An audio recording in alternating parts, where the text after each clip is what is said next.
तो मूवी की शुरुआत में एक पुलिस ऑफिसर चोर को चेस कर रहा होता है। बहुत देर बाद फाइनली वो चोर को पकड़ भी लेता है। इस पुलिस ऑफिसर का नाम है टोनी। और यहाँ पर मूवी का टाइटल द सोल में डालकर होती है मूवी शुरू। एक बस में चढ़ता है एक राउडी जो एक बुजुर्ग औरत को सीट खाली करने पे तुला होता है। दूसरे पैसेंजर्स भी चुपचाप उसको देखते रहते हैं, कुछ कहते नहीं। लेकिन लास्ट सीट पर बैठी एक लड़की वहाँ शूट कर रही होती है। राउडी उसे भी धमकाता है कि अगर मोबाइल सही सलामत चाहिए तो चुपचाप कैमरा ऑफ करो, समझी। तब साइड में दिखाते हैं तो वहां पर बैठा होता है मूवी का हीरो जैंगसू, जो राउडी को घूर रहा होता है। राउडी भी अकड़ में कहता है कि ओए तू मुझे घूर क्यों रहा है, हाथ पैर तोड़ दूंगा फिर पता चलेगा। जैंगसू उठकर आता है और डर कर कहता है सॉरी सर, मुझसे गलती हो गई। फिर मन ही मन में कहता है कि अबे तू कुछ भी करे मुझे उससे क्या, मेरा स्टॉप तो आ गया, मैं उतरने जा रहा हूँ, चल साइड हो जा। और ये कहकर वो नीचे उतर जाता है। वो लड़की भी कहती है कि सर आपका टी शर्ट पर जिम ट्रेनर लिखा हुआ है, पर आप बस में हो रहे अन्याय के खिलाफ कुछ भी नहीं कहे, ऐसे ही उतर गए। देखो अन्याय के खिलाफ लड़ना मेरा काम नहीं है, ये कहकर वो चला जाता है। तभी वो उसकी पेट पर जोर से मारकर भाग जाती है। तब भी जैंगसू हीरो वाला कोई रिएक्शन नहीं देता। अगले सीन में जैंगसू अपने जिम में होता है जहाँ वो कुछ छोटे बच्चों को मार्शल आर्ट सिखा रहा होता है। तब उसे एक डॉक्टर का कॉल आता है जो बताता है कि डोनर मिल गया है। अब ये सुनकर जैंगसू की खुशी का ठिकाना नहीं होता, वो चिल्ला जाता है बिल्कुल खुशी से। दरअसल जैंगसू की बेटी को हार्ट ट्रांसप्लांट की जरूरत है और आज एक डोनर मिल गया है। डॉक्टर भी बताता है कि डोनर तो मिल गया लेकिन तुम्हें अभी के अभी पैसों का इंतजाम करना पड़ेगा। जंगसू कहता है कि पता है आप मेरे लिए भगवान हो, बस आप सर्जरी की तैयारी कीजिए, मैं अभी जिम बेचकर सारे पैसे लेकर आ जाऊंगा। दूसरी ओर टोनी अपनी गर्लफ्रेंड टीना से मिलने जाता है जो फिश बेचती है। वो जिद करती है कि जब सारे फिश बिक जाएंगे तभी आऊंगी। टोनी चुपचाप बाहर चला जाता है और वहां जाती हुई एक औरत को कुछ पैसे देकर कहता है कि सुनिए, मेरे खातिर आप उस लड़के से वो सारे फिश खरीद लीजिए ना। वो वैसा ही करती है और तब टीना खुश होकर टोनी के साथ घर आ जाती है। दरअसल रोज यही होता है। अब यहाँ जंगसू नहा रहा होता है तो उसकी बेटी, इसे हम क्या कहेंगे, चुटकी कहते हैं, चलो ठीक है, वो चुटकी एक स्टफ टॉय को पकड़कर पीट रही होती है। लगता है इसे फाइटिंग का बड़ा शौक है। लेकिन जैंगसू ने इसको उछल कूद करने से बिल्कुल मना किया होता है क्योंकि इसका हार्ट वीक है ना, इसीलिए। फिर जब जैंगसू नहा कर आता है तो वो चुपचाप खड़ी हो जाती है। क्या कर रही थी तुम? कुछ नहीं पापा, मैं तो बस कब से यहाँ चुपचाप खड़ी हूँ। पर जैंगसू को पता चल जाता है तो वो डांटता है कि कितनी बार समझाया है तुम्हें, इस तरह मत खिला करो, तुम्हारा हार्ट वीक है। वो बेचारी उदास हो जाती है। जैंगसू समझाता है कि जब तुम्हारा ऑपरेशन होगा तब तुम ठीक हो जाओगी और फिर जितना मर्जी तब खेल लेना। तब जाकर लड़की खुश होती है। अब जैंगसू उसे स्कूल के लिए रेडी करता है। कुछ साल पहले जैंगसू की वाइफ की डेथ हो गई थी और तब से वो बेचारा अकेला ही बेटी की देखभाल करता है। वो उसे स्कूल लेकर जाता है तो वो भागने लग जाती है। फिर जैंगसू उसे धीरे धीरे जाने को कहता है और अपना सीना पकड़कर धीरे धीरे वो चलने लग जाती है। यहाँ दिखाते हैं तो एक आदमी पुलिस स्टेशन आकर टोनी पर चिल्लाता है कि कितने दिन हुए कंप्लेंट दिए हुए, पर आज तक तुम लोगों से मेरा कुत्ता नहीं ढूंढा गया। पुलिस क्या सो रही है तब से? पर टोनी शांत होकर कहता है कि सर आप हमें थोड़ा टाइम तो दीजिए, हम जरूर आपके कुत्ते को ढूंढ निकालेंगे, हम जरूर ढूंढ निकालेंगे आपके बेटे को, आई मीन सॉरी आपके कुत्ते को। उस रात टोनी कुत्ता ढूंढने निकल जाता है। वो हार्बर के पास पहुंचता है तो कुछ आदमी लड़कियों को किडनैप करके कहीं ले जा रहे होते हैं। टोनी उनकी गाड़ी को फॉलो करके एक टनल में पहुंचता है पर वहां जैंगसू खड़ा होता है। टोनी कहता है कि मुझे ये गाड़ी चेक करनी है, पर जैंगसू कहता है देखिए मैं एक जिम ट्रेनर हूँ, मैं वो नहीं हूँ जो आप सोच रहे हो। ये कहकर वो गाड़ी लेकर निकल जाता है। अगले दिन जैंगसू चुटकी को स्कूल छोड़कर चला जाता है। तभी टोनी देखता है कि चुटकी स्कूल के बजाय पास के एक बिल्डिंग में जा रही है, लेकिन अभी तो उसको जैंगसू को फॉलो करना है, वो ज्यादा इंपॉर्टेंट है, इसलिए वो जैंगसू के पीछे चला जाता है। गाड़ी ठीक जिम के आगे रुकती है तो टोनी जल्दी से उस गाड़ी की फोटो खींच लेता है। जैंगसू जब उसको देखता है तो डांटता है उसे कि तुम मेरी गाड़ी के पास कर क्या रहे हो, लेकिन टोनी बिना कुछ कहे निकल जाता है। फिर वो सुपरमार्केट में कुछ खरीद रहा होता है तो सामने एक क्लब के कुछ आदमी निकलते हैं। ये वही गैंग है जो कल रात लड़कियों को उठाकर लेकर जा रहा था। टोनी उनकी गाड़ी को फॉलो करने की सोचता है पर इतने में गाड़ी निकल जाती है। अब उसी रात टोनी अपने फ्रेंड के साथ ड्रिंक करके बाहर निकलता है तो उसके हाथ से एप्पल्स नीचे गिर जाते हैं। तभी जैंगसू भी अपनी बेटी को लेकर उसी रास्ते से जा रहा था, लेकिन जैंगसू उनकी मदद नहीं करता। फिर टोनी अपने फ्रेंड माइकल को बताता है कि देखा कितना कड़कर चला गया ये आदमी, मुझे तो लगता है कि ये कोई लीगल काम कर रहा है, इसकी गाड़ी अक्सर मेरी नजर में आ रही है। पर माइकल जो खुद एक पुलिस ऑफिसर है वो कहता है मैं उसे जानता हूँ, बहुत ही साधु इंसान है, वो अपना जिम चलाता है और दूसरों के मामले में अपनी टांग बिल्कुल नहीं अड़ाता। उस रात टोनी उसी सुपरमार्केट में जाकर उस गैंग का वेट करता है। तभी उस क्लब के आगे जैंगसू आकर फोन पर बात कर रहा होता है। टोनी फिर उसे फॉलो करता है पर तभी एक लड़की की चीख सुनाई देती है। फिर टोनी जैंगसू को छोड़कर उस आवाज की दिशा में जाता है। वो देखता है कि उस क्लब के कुछ आदमी एक लड़की को पीट रहे होते हैं। मार खाते खाते वो लड़की अपना मोबाइल पौधों के बीच फेंक देती है। टोनी ये सब कुछ देख लेता है लेकिन वो कुछ कर नहीं पाता क्योंकि वहां पर कई आदमी होते हैं। वो गैंग उस लड़की को टॉर्चर करते हैं कि कहाँ है तुम्हारा मोबाइल। टोनी समझ जाता है कि जरूर उस मोबाइल में कुछ तो है। वो चुपके से लड़की का मोबाइल उठा लेता है। फिर टोनी और माइकल उस मोबाइल को कंप्यूटर में कनेक्ट करके देखते हैं और उसमें पता चलता है कि उस गैंग ने कई लड़कियों को किडनैप करके रखा हुआ है और इस लड़की ने उनकी वीडियो ली थी, इसलिए वो उस लड़की को टॉर्चर कर रहे थे। इसी बीच टोनी को एक कॉल आता है। दरअसल टोनी एक घर खरीदना चाहता था और आज उसे उस घर की चाबी मिलने वाली है। वो चाबी लेने जाता है और बहुत ही खुश भी होता है। तो माइकल उसको एक पार्किंग लॉट में बुलाता है जहाँ पर कोई एविडेंस मिला है। टोनी भी वहाँ जाता है। यहाँ दिखाते हैं तो जेंगसू अपनी बेटी के लिए एक टॉय खरीद कर लाता है, पर उसकी गाड़ी वहाँ होती नहीं। वहाँ पर एक नोटिस होता है कि तुम्हारी गाड़ी को हम टो करके लेकर गए हैं, पुलिस स्टेशन आकर ले लो। जेंगसू को बड़ा गुस्सा आता है क्योंकि उसने ठीक जगह पर पार्क किया था। तभी वो टोनी को देखता है और उसे लगता है कि ये काम टोनी का होगा। ये पता नहीं मेरी गाड़ी के पीछे क्यों पड़ा रहता है। ये सोचकर जेंगसू उसके पीछे भागता है। टोनी अपने फ्रेंड माइकल के बताए हुए पार्किंग लॉट में पहुंच जाता है, पर वहाँ माइकल नहीं बल्कि एक गैंग होती है जो टोनी को मारते हैं कि मेमोरी कार्ड कहाँ है। टोनी कैसे भी करके उनसे बचकर भागता है, लेकिन एक गाड़ी के नीचे आ जाता है। तब माइकल आता है जो खुद इस गैंग से मिला हुआ था। वो उन्हें डांटता है कि मैंने तो सिर्फ मेमोरी कार्ड लेने को कहा था, तुम लोगों ने इसे मार क्यों दिया। एन वक्त पर जेंगसू आता है, पर वो जेंगसू को भी मार कर निकल जाते हैं। फिर एम्बुलेंस आती है और टोनी और जेंगसू को हॉस्पिटल ले जाया जाता है। टोनी तो बेचारा कोमा में चला गया था, पर चौंका देने वाली बात यह है कि टोनी की आत्मा उसके शरीर से बाहर निकल चुकी थी। उसकी आत्मा बहुत परेशान होती है कि अब मेरा क्या होगा, मैं बचूंगा या फिर नहीं। वो हर किसी के सामने जाकर पूछता है, क्या मैं आपको दिखाई दे रहा हूँ। अगली सुबह जेंगसू को होश आता है और वो उठने की कोशिश करता है। नर्स कहती है, देखिए धीरे से उठिए, आपके सर में गहरी चोट आई है। वो अपनी बेटी से मिलना चाहता है, लेकिन पता चलता है वो रात भर अपने पापा के पास बैठी थी। जेंगसू कहता है, तुम्हें रात को जागना नहीं चाहिए बेटी। एक काम करता हूँ, मैं तुम्हें अपने दोस्त के घर भेज दूंगा, वो तुम्हारा अच्छे से ख्याल रखेगा। फिर जेंगसू बाहर आता है तो टोनी की आत्मा उसके सामने खड़ी होती है, जिसको देखकर जेंगसू तो डर कर भाग जाता है। मतलब जेंगसू को टोनी की आत्मा दिख रही है। वो फिर जेंगसू के सामने जाकर पूछता है, क्या तुम मुझे देख सकते हो। जेंगसू गुस्सा हो जाता है कि आइंदा मेरे सामने आए तो मुंह तोड़ दूंगा, भागो यहाँ से।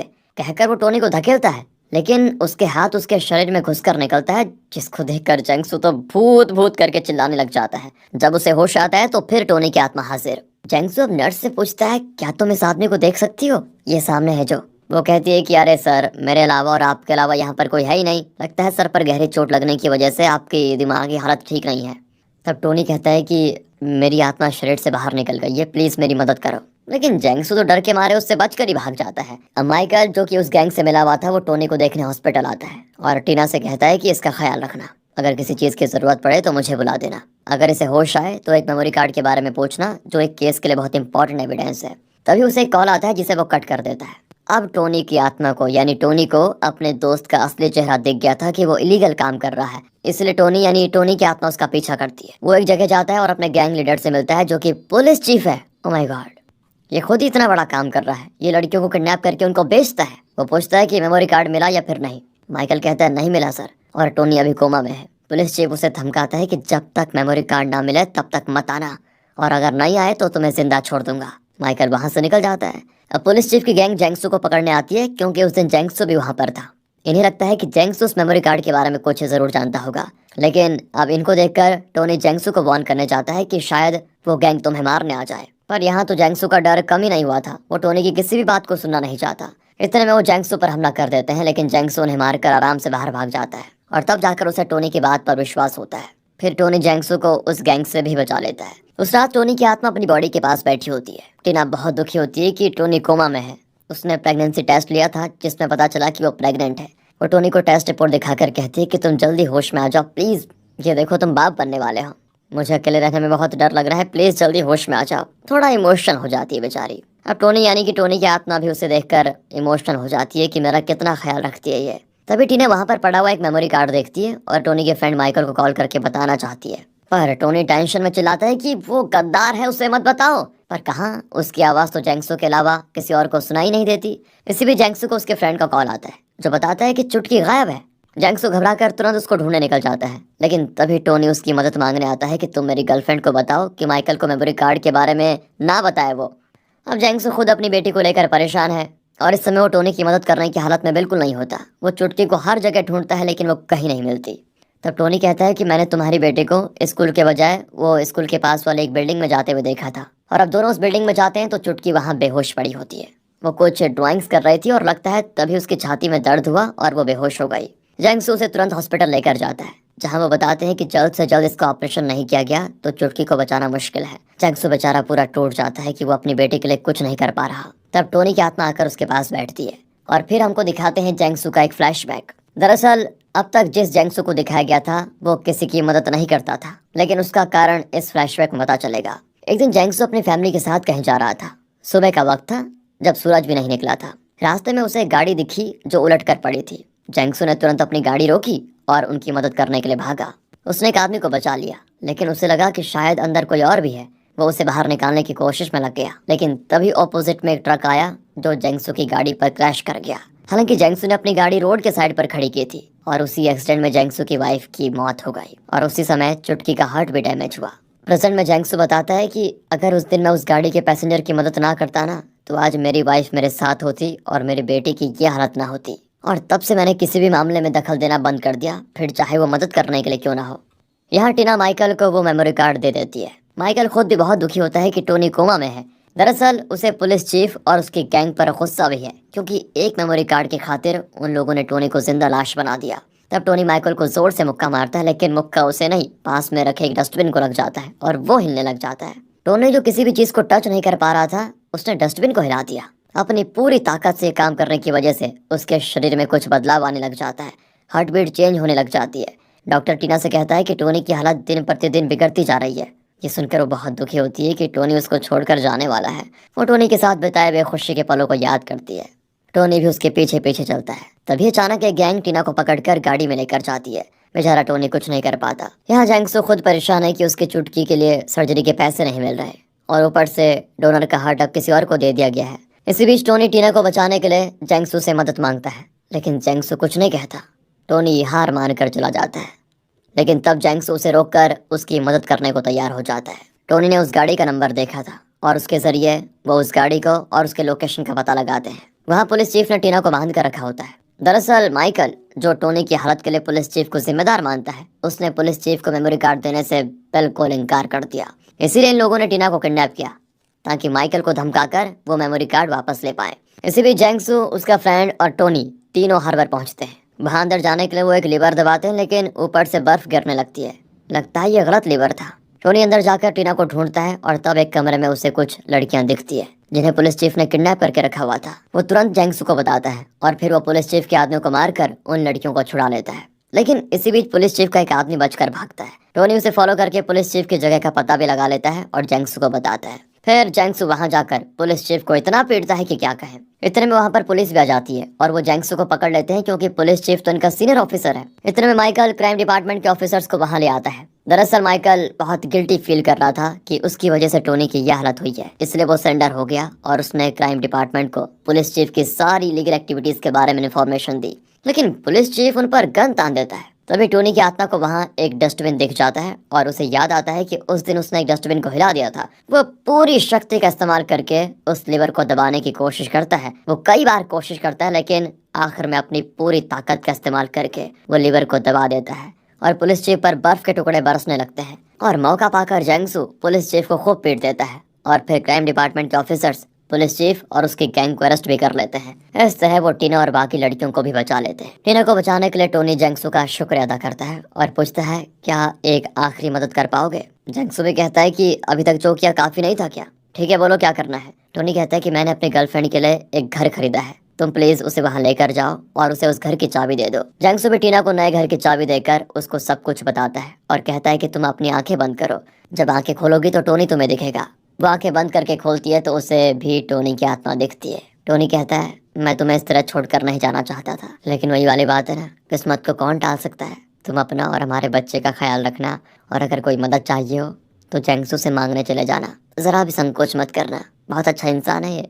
मैंने तुम्हारे साथ खुशी भरी जिंदगी की तमन्ना की थी, लेकिन मेरे सपने एकदम से टूट गए। मैं मर भी गया तो हमेशा तुम्हें देखता रहूंगा। और तब हॉस्पिटल में दिखाते हैं टोनी जो कोमा में था, उसकी आंखों से आंसू निकलते हैं। चुटकी को हार्ट का डोनर नहीं मिला था, लेकिन अब डॉक्टर्स टोनी का हार्ट निकाल कर चुटकी को देने का फैसला करते हैं, जिसके लिए टीना भी मान जाती है। इस सर्जरी को करने के लिए एक हार्ट स्पेशलिस्ट को बुलाया जाता है। अब जैंगसू को उस डॉक्टर का चेहरा देखा देखा सा लगता है। तब उसे याद आता है कि उस दिन सुबह सुबह जब वो अपनी फैमिली के साथ कार में जा रहा था तो उसने कार एक्सीडेंट में फंसे आदमी को बचाया था। डॉक्टर को भी जैंगसू का चेहरा देखा देखा सा लगता है। वो पूछता है, मैंने आपको कहीं पहले देखा है? जैंगसू बताता है कि कुछ साल पहले आपका एक्सीडेंट हुआ था, मैंने आपको कार से निकाल कर एम्बुलेंस को बुलाया। ओह हाँ, मुझे याद आया। दरअसल जब मुझे होश आया तो मैंने सबसे पूछा कि मुझे किसने बचाया, लेकिन मुझे तुम्हारे बारे में किसी ने कुछ नहीं बताया। वैसे वो बच्ची तुम्हारी लगती कौन है जिसका ऑपरेशन चल रहा है? जैंगसू कहता है, वो मेरी बेटी है। डॉक्टर कहता है, अब वो तुम्हारी बेटी नहीं मेरी भी बेटी है, तुम बिल्कुल फिक्र मत करो, इस सर्जरी के लिए मैं एक भी फी नहीं लूंगा। और तुम्हें पैसों की चिंता करने की कोई ज़रूरत नहीं है, कहकर वो ऑपरेशन थिएटर में जाता है और ऑपरेशन ठीक ठाक करके चुटकी को बचा लेता है। इतने साल से जैंगसू जिस मदद के लिए खुद को कोस रहा था, उस दिन अगर वो अपने काम से काम रखता ना तो उसकी वाइफ जिंदा होती। पर आज वो रियलाइज़ करता है कि उस दिन उसने जो मदद की थी, आज उसकी मदद नहीं, आज उसकी बेटे की जान बचाई। कुछ दिन बीतते हैं और एक दिन जैंगसू बस में जा रहा होता है, तभी वही राउडी एक और बुजुर्ग को तंग कर रहा होता है। और इस बार जैंगसू अपनी सीट से उठता है, लेकिन राउडी को लगता है ये कुछ नहीं करेगा। वो भी कह देता है अकड़ के, अबे क्या हुआ, तुम्हारा स्टॉप आ गया तो निकल। जैंगसू कहता है कि हाँ मेरा स्टॉप तो आ गया, लेकिन तुम्हारा भी स्टॉप आ चुका है, कहकर वो राउडी को बस में ऐसा पीटता है और नीचे खदेड़ देता है। सारे पैसेंजर जैंगसू को चीयर करते हैं। फिर क्या था, जो आदमी किसी की भी मदद करने से कतराता था, वो जी जान से लग जाता है हर किसी की मदद करने को। एक दिन उसके जिम में टीना आती है जो प्रेग्नेंट है। उसको देखते ही चुटकी उससे लिपट जाती है और उसे अपनी ड्राइंग दिखाती है जिसमें उसने टोनी, टीना और उनके छोटे बच्चे को बनाया होता है। तब टोनी चुटकी के दिल की धड़कन को सुनती है। ओह, ये तो टोनी का दिल है। और उसे सुनकर टीना को हिम्मत मिलती है कि टोनी भी उसके साथ है। और तब दिखाते हैं कि टोनी की आत्मा आसमान से उसे देखकर बहुत खुश हो रही है। और इसी के साथ दोस्तों ये मूवी यहाँ पर खत्म होती है।